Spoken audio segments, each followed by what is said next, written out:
This is a quick unboxing video of an Alibaba frame, much like the stealth bomber you see over here, just currently resting. Just rest, little guy. I got another motor and another controller coming on that one, but let's focus on this. Frame costs about $130. Costs about $220 to get it here to my location. Let me show you what you're gonna get.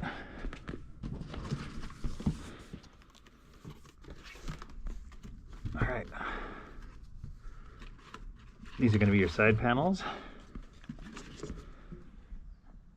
You've probably seen these already before on mine.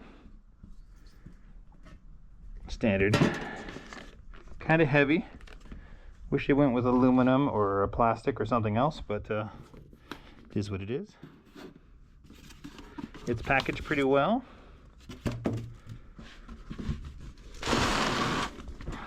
See myself in this reflection. That's interesting. All right.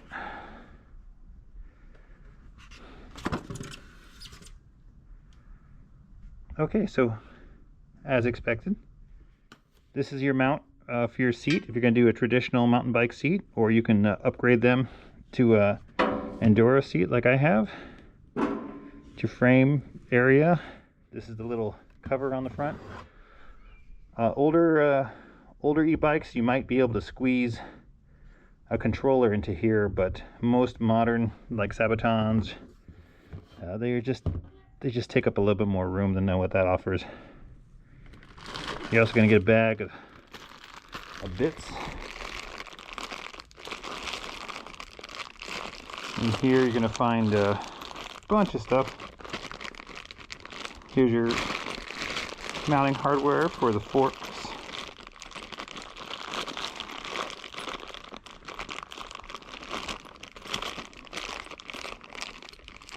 Adapters. These are the bolts. There's the bolts for the seat. There's 4 bolts that need to go on the seat to hold the seat in place. These little screws are the screws for the panels. These are adapters if you have a smaller axle. So you can use a smaller axle with this bike, or you can use a big boy. You also have connectors there, so you can set up your ignition, and also the connectors for your charging, because it uses kind of a, is this an RJ?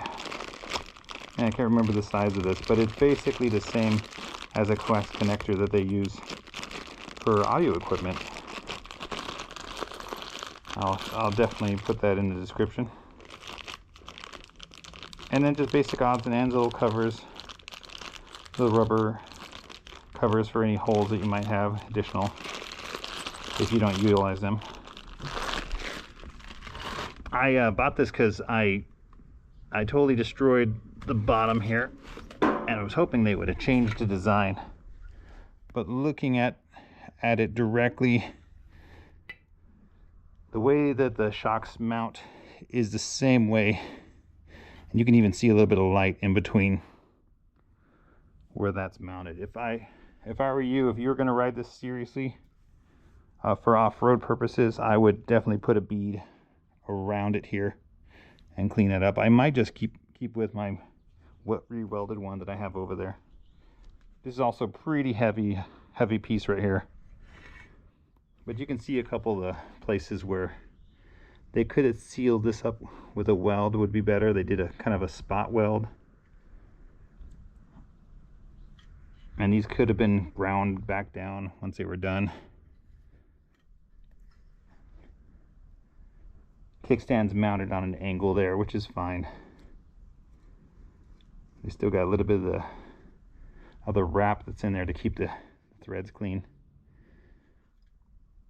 Overall, the frame is the same. 2022 model. They did add this little box here, and another change that I saw from mine is